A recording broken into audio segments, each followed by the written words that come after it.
fictional accounts sensationalized, presented as truth, and breaking news in modern times have destroyed careers, lives, and people.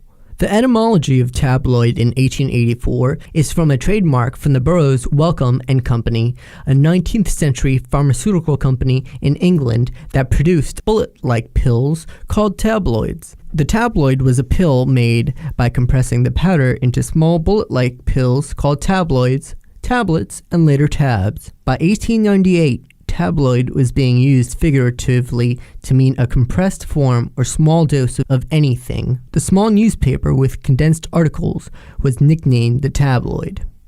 In context of journalism, tabloid referred to the size of the newspaper and its abbreviated content. It has since evolved to mean a sensationalized newspaper with sometimes barely truthful content, and even to include television, which highlights celebrity news and scandals. The tabloid industry began in England and tends to emphasize topics such as sensational crime stories, astrology, gossip about personal lives of celebrities and sports stars, and junk news.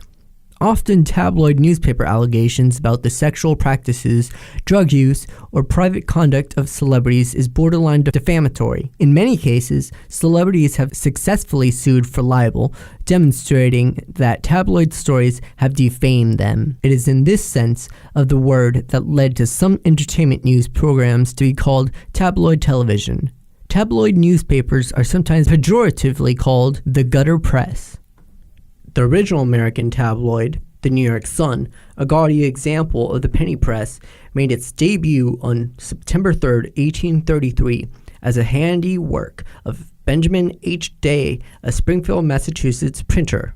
Other specialty newspapers existed that had been around since colonial times, but they were politically motivated and sold by subscription. Since most newspapers required subscriptions paid in advance and cost about $10 a year, the penny press became popular. For a penny a day, one could buy the New York Sun instead of a newspaper that might cost a week's salary in advance for working families. Truth was not highly valued in the columns of the Sun, where copy resembled simple and cheap romantic fiction.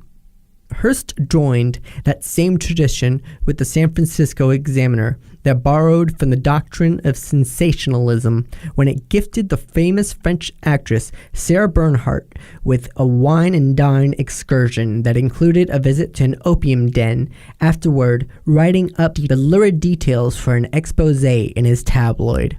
Hearst hired Ambrose Bierce, who wrote bitter contemporary columns that necessitated his carrying a pistol to protect himself from infuriated readers. He later hired women who would write exposés about society's ills, gaining public sympathy, which is the origin of today's sob story that Hearst claimed as his mission: champion of the common man and protector of the weak. Joseph Pulitzer's New York World was Hearst's competitor, who hired Nellie Blythe, who became one of the first famous female reporters. Pulitzer, for whom the Pulitzer Prize is named after, was one of the top sensationalist journalists of his time, selling crime, scandal, and outrageous stunts. One of the most protracted circulation wars in journalism was waged between the New York World and the New York Morning Journal.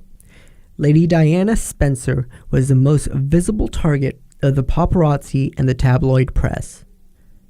The tabloids even went so far as to rent a submarine at a cost of $16,000 in order to get a shot of Diana lounging on the beach with a new love interest after her divorce from Charles and her divorce from the royal family. She was considered the most photographed woman in the world during the 15 years she was prominent on the world stage. Lady Diana's life was scrutinized at every turn and marked by salacious stories in the British tabloids. She had to learn to court them and employ diplomacy to get them to lower their voices about her and her private affairs.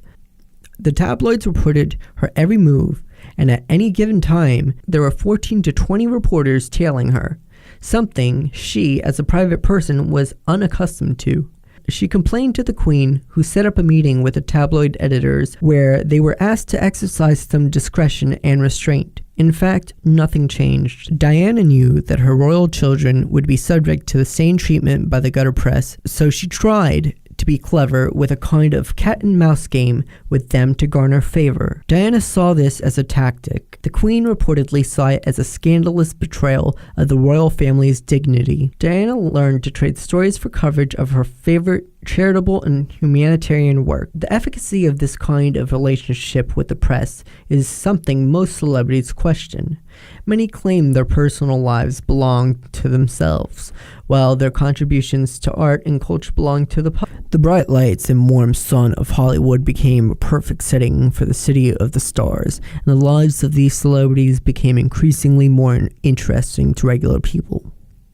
As radio began to make its way into the average home in the 1920s and 1930s, professional athletes also began to take on their star status, as their games and exploits could be broadcast over the air for an entirely new audience.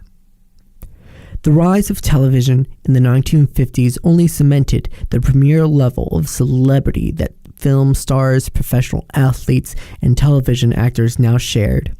While political and religious figures would still maintain some celebrity, their fame paled in comparison to the new celebrities of the modern era.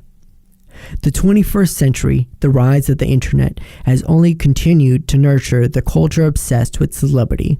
It is now possible to know intimate details about a famous person's life by simply entering a few keywords into an internet search engine.